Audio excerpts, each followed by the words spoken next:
Bapak Ibu yang dikasih dan juga yang mengasihi Tuhan, berjumpa kembali dengan saya Alicia Dia Arimbi dalam Bina Iman GKI Klasi Solo.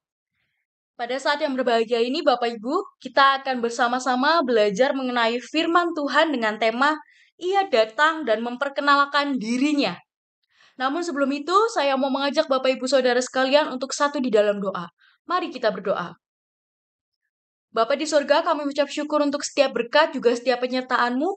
Pada saat ini Tuhan, kami sudah siap untuk bersama-sama mendengarkan juga mempelajari firman-Mu. Biarlah Roh Kudus-Mu Tuhan yang akan membimbing setiap kami agar kami boleh mengerti setiap firman yang kami dengar dan juga kami baca serta kami renungkan bersama-sama. Biarlah firman-Mu boleh hidup di dalam kehidupan kami hari lepas hari. Inilah doa kami ya Bapa yang kami naikkan di dalam nama Putra-Mu yang tunggal, Tuhan Yesus Kristus yang telah hadir bagi setiap kami. Haleluya. Amin.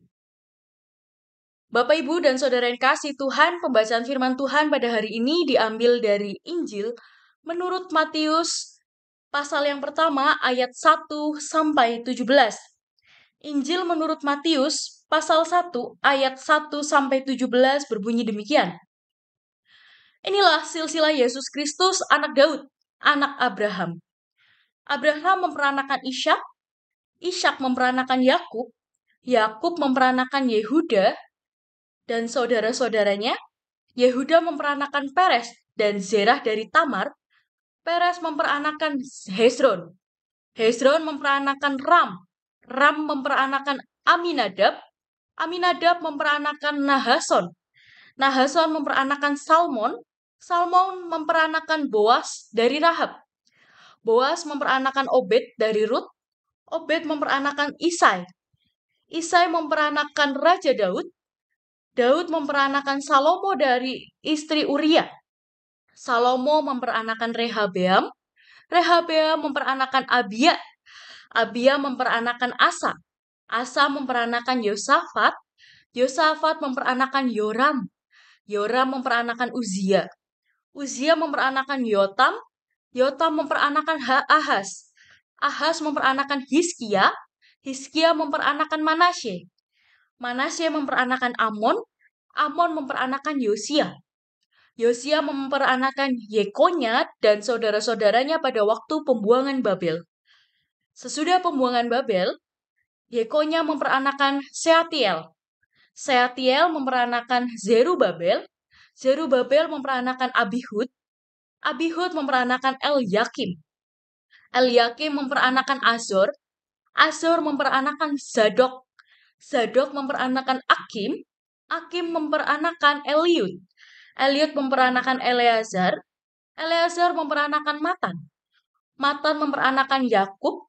Yakub memperanakan Yusuf, suami Maria, yang melahirkan Yesus yang disebut Kristus.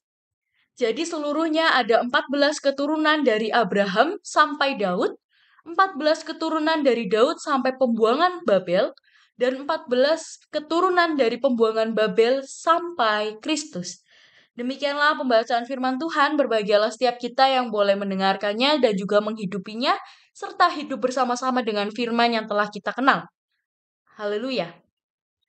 Bapak Ibu yang dikasihi Tuhan, pernahkah Bapak Ibu bertemu dengan seseorang yang asing bagi Bapak Ibu dan saudara sekalian? Mungkin belum kenal atau sudah pernah kenal tetapi lupa. Ini siapa ya? Itu siapa ya? Terutama di zaman sekarang, mungkin Bapak Ibu yang sudah berusia 40 tahun ke atas akan mengenali seseorang yang seusia dengan saya, yaitu 20 tahunan. Jika Bapak Ibu bertanya, kamu ki anaknya sopo toh? Ketika kita sudah tahu, oh dia anaknya si A, si B, si C, terkadang kita langsung, oh iya, kenal. Tetapi lain halnya jika kita sama sekali tidak tahu siapa orang itu. Bisa jadi tetangga rumah kita sama sekali tidak kenal. Karena kita tidak tahu silsilah keluarganya. Terkadang Bapak Ibu di dalam budaya Indonesia yang namanya silsilah itu menjadi hal yang sangat penting. Maka tidak jarang beberapa budaya di Indonesia seperti budaya Batak dan beberapa budaya di Indonesia Timur seperti NTT, NTB, dan lain sebagainya menggunakan nama keluarga. Terutama yang sangat kita kenal saat ini adalah orang-orang Batak. biasanya mereka memiliki nama belakang keluarga. Simanjuntak, lalu eh, Silalahi, dan lain sebagainya. Silsilah menjadi sangat penting di dalam kehidupan masyarakat di Indonesia. Karena dengan silsilah itu kita bisa mengenal siapa orang yang sedang berbicara dan berkenalan dengan kita. Nah, demikian pula Bapak Ibu di dalam firman Tuhan yang kita baca saat ini, kita membaca bagaimana silsilah Yesus Kristus dijelaskan dari Abraham sampai Daud, lalu ke pembuangan Babel, dan dari pembuangan Babel dikisahkan lagi sampai ke Yesus Kristus. Silsilah kekeluargaan ini digunakan oleh penulis Injil Matius sebagai cara untuk memperkenalkan siapa itu Yesus. Jadi ketika kita hanya berbicara Yesus orang Nazaret, titik, hanya sampai situ, banyak orang yang kurang mengetahui siapa dia dan untuk apa ada dia. Untuk apa kehadirannya bagi kita.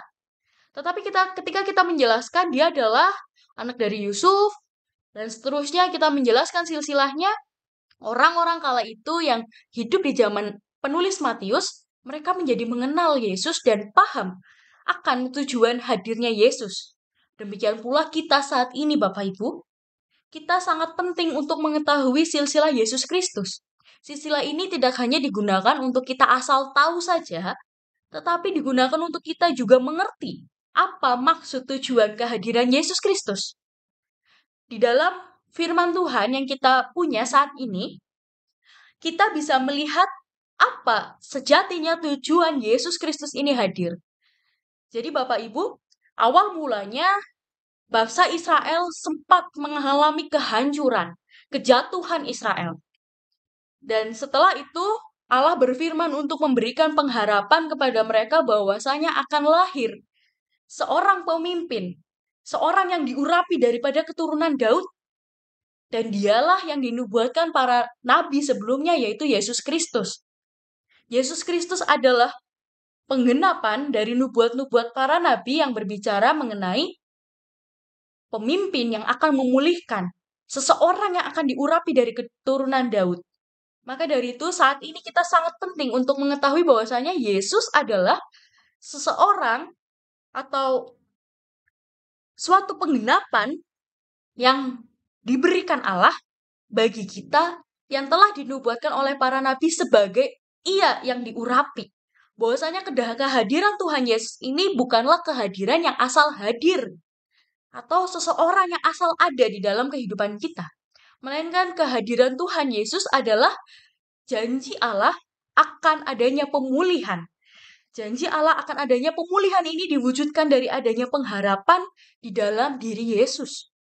Maka dari itu Bapak Ibu, di dalam masa menjelang Natal ini, mari bersama kita mengenal siapa Yesus, mengenal Tuhan Yesus Kristus yang kita imani selama ini, mengenal bahwasanya Ia adalah seseorang yang dijanjikan oleh Allah, seseorang yang diurapi dari keturunan Daud yang hadir membawa misi perdamaian. Perdamaian antara umat manusia dengan Allah. Nah, ketika kita sudah memahami bahwasanya Tuhan Yesus hadir sebagai jembatan bagi umat manusia dan Allah sebagai wujud pendamaian, maka kita mesti mewujud nyatakannya di dalam kehidupan sehari-hari. Lalu bagaimana? Saat ini Bapak Ibu, kita bersama-sama menantikan Hari Raya Natal. Hari Raya di mana kita memperingati kelahiran Tuhan Yesus. Walaupun sejatinya Natal, makna Natal yang sejatinya harus kita hidupi sepanjang tahun. Tidak hanya pada saat tanggal 25 Desember saja. Dan menghidupi Natal, menghidupi makna Natal, memahami dan mengenali Yesus Kristus berarti kita mau turut andil dalam misi perdamaian itu. Ketika Yesus Kristus datang untuk mendamaikan kita dan manusia dengan Allah, maka kita sebagai umat percaya yang percaya akan hadirnya Yesus Kristus, kita pun menjalin sebuah perdamaian dengan rekan-rekan sesama kita. Orang-orang di sekitar kita. Dengan masyarakat sekitar, kita mewujudkan misi perdamaian yang Yesus bawa itu di dalam kehidupan hari lepas hari.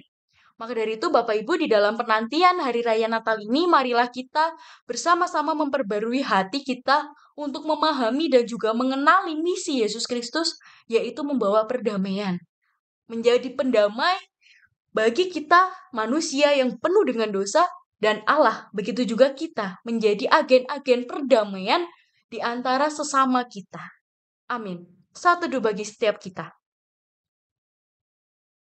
Saat ini mari kita satu di dalam doa untuk menutup perenungan kita pada saat ini. Mari kita berdoa.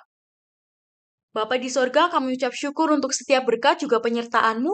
Kami menyadari Tuhan bahwasanya Engkau hadir sebagai pendamai antara umat manusia dengan Allah. Maka dari itu Tuhan, ajarilah kami untuk menjadi agen-agen perdamaian, menjalin relasi yang hangat, dan menghidupi kehidupan yang rukun dan penuh dengan kedamaian bersama dengan saudara-saudara kami sesama umat manusia. Dan juga bersama dengan saudara-saudara kami yang berbeda keyakinan, biarlah kami boleh menjadi agen-agen membawa damai sejahtera, menjalankan misimu di dalam kehidupan setiap kami. Di dalam nama Putramu yang tunggal, Tuhan Yesus Kristus, kami berdoa dan ucap syukur. Amin.